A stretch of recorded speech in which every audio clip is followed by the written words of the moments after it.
Kesultanan maritim masa Islam di Nusantara. A. Masuk dan berkembangnya Islam di Nusantara. 1. Penyebaran agama Islam di Nusantara. Informasi mengenai kondisi Islam di Nusantara di masa awal penyebarannya dapat diketahui berdasarkan catatan-catatan perjalanan musafir seperti Marco Polo dan Ibnu Battuta. Bangsa Arab, Persia, dan Gujarat memainkan peran besar dalam proses penyebaran Islam di Nusantara. Sedikit informasi, Samudra Pasai adalah kerajaan pertama di Nusantara yang bercorak Islam berdasarkan bukti adanya makam Sultan Malik As-Saleh yang berangka tahun 696 Hijriah atau 1297 Masehi.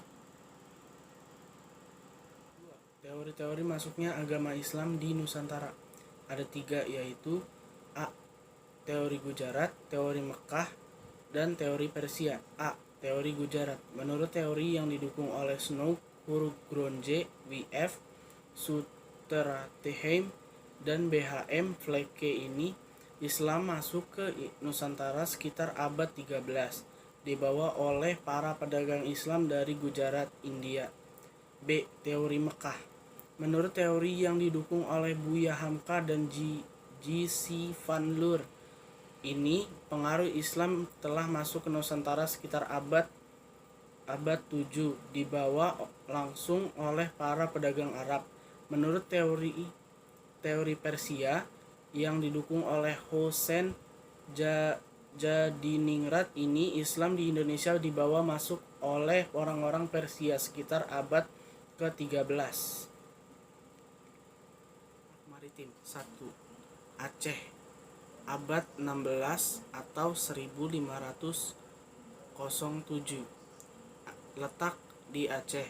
Sultan terkenal Iskandar Muda. 2. Demak, abad 16 atau 1500 Masehi.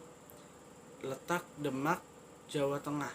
Yang Sultan terkenal Raden Patah. Mataram, abad 16 atau 1586. Letak Yogyakarta.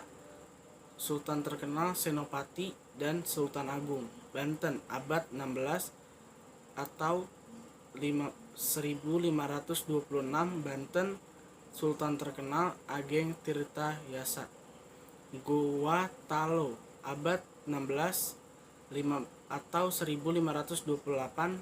Letak Makassar. Sultan terkenal Hasanuddin. 6. Ternate dan Tidore, abad 1257. Ternate. Letak Maluku. Sultan terkenal Babullah Ternate. B. Kesultanan maritim Nusantara masa Islam. 1. Kesultanan Aceh. A. Lokasi dan sumber sejarah. Terletak di Aceh Rayek, sekarang Aceh Besar.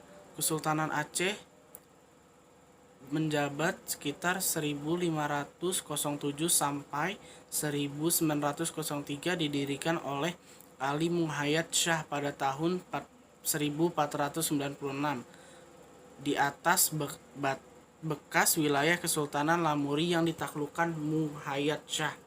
Sumber sejarah tentang kesultanan ini adalah Kitab Bustanus-Salatin karya Nuruddin Ar-Arainiri tahun 1637 yang berisi tentang silsilah Sultan-Sultan Aceh dan batu nisan makam Sultan Ali Muhayyad Shah.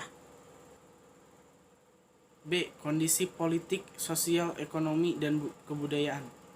Kondisi politik pemerintahan Kesultanan Aceh sering dilanda konflik di antara penguasa kesultanan itu sendiri. Meskipun Kesultanan Aceh merupakan negara Islam, kehidupan masyarakatnya tetap bersifat feodal.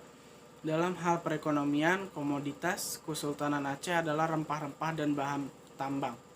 Di bidang kesusastraan dan agama, Aceh melahirkan beberapa ulama ternama yang hasil karyanya menjadi sedikit informasi. Sultan Iskandar Muda membawa Kesultanan Aceh mencapai puncak kejayaan.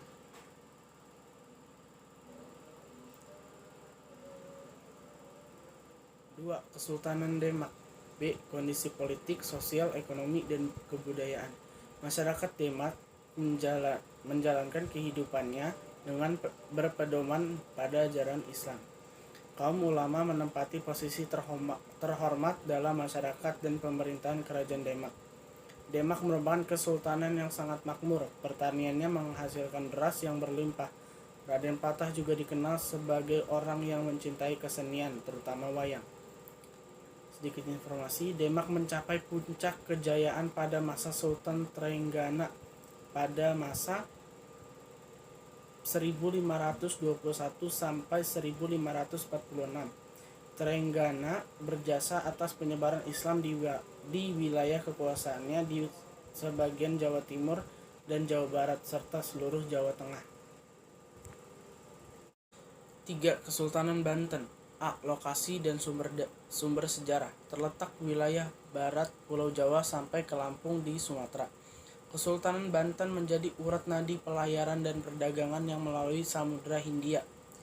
Sumber sejarah: Wahanten Girang dalam naskah Carita Parahyangan dan Medanggili dalam Tambuh Tulang Bawang dan Primbon Bayah. B. Kondisi politik, sosial, ekonomi, dan kebudayaan Kesultanan Banten. Banten mencapai kejayaan di bawah pemerintahan Sultan Ageng Tirtayasa. Banten semakin mengembangkan perdagangan dengan melakukan monopoli di atas lada di Lampung. Beberapa tradisi yang ada di Banten dipengaruhi oleh perkembangan Islam di masyarakat. Misalnya pada kesenian bela diri debus.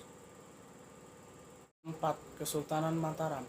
A. Lokasi dan sumber sejarah. Kesultanan Mataram berada di antara Kali Opak dan Kali Progo yang mengalir ke Samudra Hindia pada 1586. Penambahan Senopati memindahkan pusat pemerintahan dari Pajang ke Mataram. Kesultanan Mataram atau Islam tidak ada hubungannya dengan Kesultanan Mataram Hindu, kebetulan saja memakai nama yang sama. B. Kondisi politik, sosial, ekonomi, dan kebudayaan Kesultanan Mataram. Pada tahun 1625, hampir seluruh Jawa berada di bawah kekuasaan Mataram. Struktur masyarakat terbagi menjadi golongan raja, golongan elit, golongan non-elit, dan hamba sahaya. Kegiatan perekonomian yang diterapkan Sultan Agung bercorak agraris dan maritim. Pada masa pemerintahan Sultan Agung, ia dikenal sebagai seorang ahli politik, sastra, filsafat Jawa, serta agama. Sedikit informasi, Sultan Agung membawa Mataram mencapai puncak kejayaan. Lokasi dan sumber sejarah Kesultanan Mataram. Letak Kesultanan Ternate secara geografis berada di Kepulauan Maluku atau antara Sulawesi dan Papua. Letak tersebut sangat strategis dan penting di dalam dunia perdagangan masa itu. Sedikit informasi, Ngaralamuk gerbang Istana Sultan Ternate di tahun 1930-an.